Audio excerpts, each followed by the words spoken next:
예, 오늘 여러분들이 받은 사순절 40일 특별 새벽 기도의 주제 무너진 성벽을 중수하라.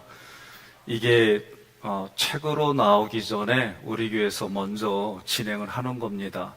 세 분이 함께 모여가지고 서로 파트를 나눠서 기획하고 내용을 채우고 감수하고 그렇게 해서 주어졌어요. 가장 겉장을 넘기면 20일 도장 받아야 될 게 있고요. 뒷장에 보면 20일 도장을 받습니다. 그러니까 한번 해봅시다.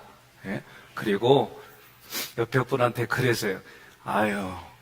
50일도 하는데 40일이 뭐예요? 충분히 할 수 있어. 그러세요. 네. 그 다음에 3페이지를 보면 머릿말이 나와요. 그래서 여러분들이 이 말씀의 내용을 한번 보면 저를 일단 보세요. 하나님이 우리에게 이미 믿음을 통해 다 주셨어요. 그런데 우리는 그 믿음을 통해 다 주신 것을 봐야 되는데 주실 것만 봐요. 오늘 우리가 회복해야 될 중에 하나가 뭐냐? 믿음의 회복이란 얘기는 이미 주신 것을 믿고 성취하는 인생으로 회복이 될 줄로 믿습니다. 이것이 중요한 거예요. 그래서 머릿말에 대해서 여러분들이 댁에 가시면 한번 읽어보시고 5페이지부터 보게 되면 40번까지 의도적으로 이렇게 맞췄어요.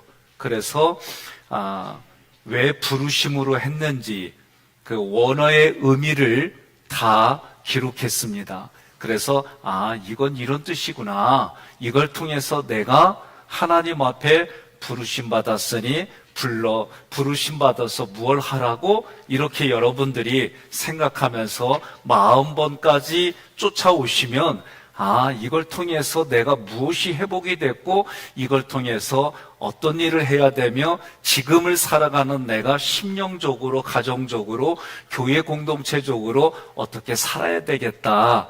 이 부분을 여러분들이 같이 기도하는 거예요. 10페이지부터 보면 첫 시간이 북쪽이에요.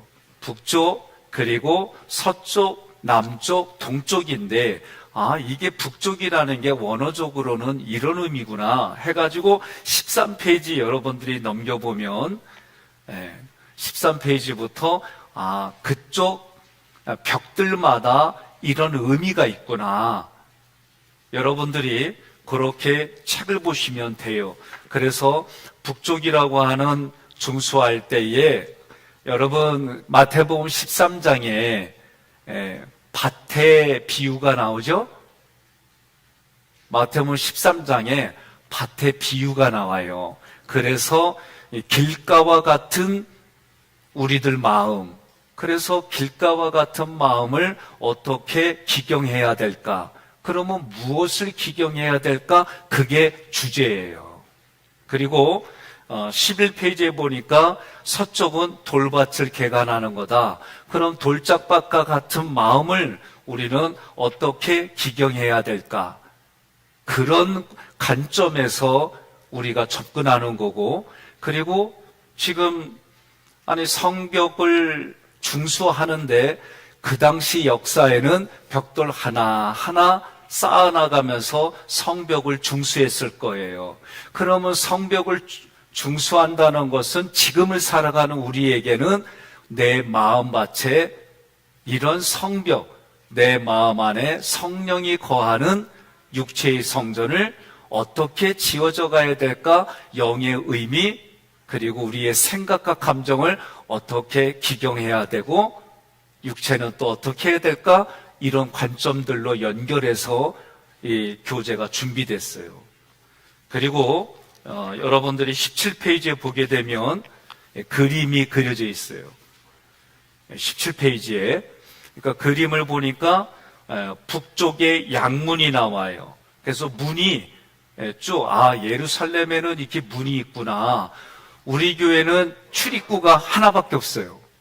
앞쪽에. 그죠? 우리 교회는 출입구가. 근데 이스라엘의 이 예루살렘 성은 문이 이렇게 되어 있구나. 그러면 이 문은 무슨 뜻일까? 히브리어 또 그 단어들을 찾아가지고 이런 뜻이다라고 가르쳐 드리는 거예요. 18페이지에 보면 이제 그 문과 문 사이에 중수했던 사람들이 나와요. 그래서 18페이지 오른쪽 양문에 보니까 양문 왼쪽에 대제사장과 형제들, 저희 교회에서는 항상 교역자들 그리고 최소한 찬양을 할 때는 장로님들이 출발이에요. 이게 이 질서가 무너지면 안 돼요. 그래서 이 일들이 그런 의미를 담고 진행하는 거예요. 거기에 보니까 좀 빨간 글씨로는 문이 나오고, 그리고 검정 글씨들은 대제사장과 형제들부터 시작해서 이게 쭉 이어지는 거예요. 옆에 분에게 여쭤봐요. 당신 족보는 어떻게 돼? 하고 물어봐요. 그럼 뭐라고 그래요? 아이고, 다 까먹었네. 너희는 왕같은 제사장들이라. 옆에 분한테 물어봐요. 족보를 물어보고 대답해요. 당신 족보가 어떻게 돼야? 그러니까 뭐라고 대답해요? 그렇죠. 왕같은 제사장. 이 왕같은 제사장은 신약의 표현인데 구약의 표현은 대제사장이다. 그런 뜻이에요. 다시 말하면 이 땅에 대제사장으로 오신 예수님이 너희는 왕같은 제사장이라 한 얘기는 예수님의 족보에 따라 우리도 왕같은 제사장이다. 구약으로 말하면 대제사장이다. 그런 의식을 오늘 여러분들이 갖는 거예요. 옆 사람한테 인사합시다. 아무리 헷갈리고 힘들고 졸려도 아멘 할 때는 합시다. 그래야. 한번 여러 가지. 그러면 뭘 회복하고 우리는 그걸 쌓아야 될까? 하나님은 우리를 불러주셨는데, 불러주신 이유가 뭐냐? 좋은 거 주시려고. 하나님은 우리에게, 그래서 우리가 부흥성회 1월달 이선희 교수님 모셔가지고 부흥성회 할 때 이분이 계속 강조한 단어 중에 하나가 뭐냐? 하나님이 우리에게 좋은 것 주신다. 그러면 좋은 거 받으려면 어떻게 해라? 회개하라. 그러니까 오늘 우리가 이곳에 이 교재를 가지고 다양한 표현이 나와요. 중수한다는 얘기는, 회복한다는 얘기는 회개한다는 의미가 있고, 그리고 길가와 같은 내 마음밭을 기경한다는 얘기는 회개한다는 의미예요.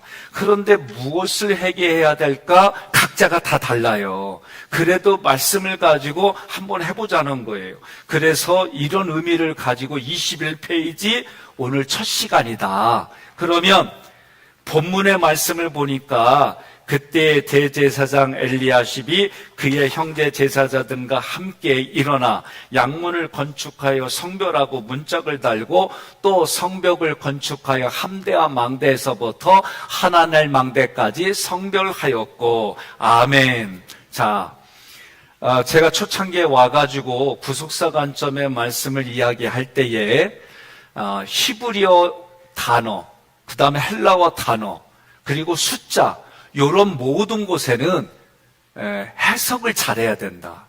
어떤 해석을 해야 될까? 성경의 사전적인 의미도 있지만 그러나 이거를 구속사 관점으로 해석해야 된다. 그러면 여러분 해석이 되어지면 어떻게 돼요? 이해가 되어지고, 이해가 되어지면 이걸 가지고 내 삶에 이렇게 적용하면 되겠구나, 이렇게 이해하면 돼요. 오늘 표정은 제가 와가지고 3년 동안 설교할 때 뭔 말인지 모르고 오늘 이러면 안 돼요. 이미 다 적어줬어. 그런데도 모른다 그러면 옆에 분한테 얘기해요. 졸았거나 듣기 싫다. 나는 그렇게밖에 안 보여. 그러니까 오늘은 그런 과정들을 축소하려고 여러분들에게 자료집으로 만들어서 함께 했어요. 자, 그러면 저는 여기에 써있는 곳에서 원어의 의미, 엘리야십이다라는 이 단어부터 시작하려고 그래요. 왜? 대제사장 엘리야십이 그의 형제 제사장들과 하나님 앞에 회개하는 마음으로 성벽을 재건하는. 자, 예루살렘 성은 요번에 느헤미야 3장에서는 세 번째 성벽을 중수하는 거, 역사적으로. 역사적으로. 세 번째 성벽을 중수하는 건데, 그러면 이 성벽을 중수할 때 엘리야십이라고 하는 단어는 어떤 뜻이에요? 읽어봅시다. 시작. 자, 하나님께서 회복하시고 돌아오게 하는데 방법이 뭐냐? 지금 이들은 육신의 눈으로 역사로 볼 때는 하나하나 벽돌을 짓고 무너진 데를 다시 말하면 재건축하는 거예요. 그러면 그 모습이 엘리야십이라는 이름을 통해서 보니까 엘리야십의 이름이 뭐예요? 하나님께로 돌아온다. 그러니까 지금 여러분과 저는 여지껏 예수 잘 믿었어요? 안 믿었다는 게 아니에요. 여쭤볼게요. 세상에 살다 보니까 예수 믿는 모습이 더 풍성해지고 잘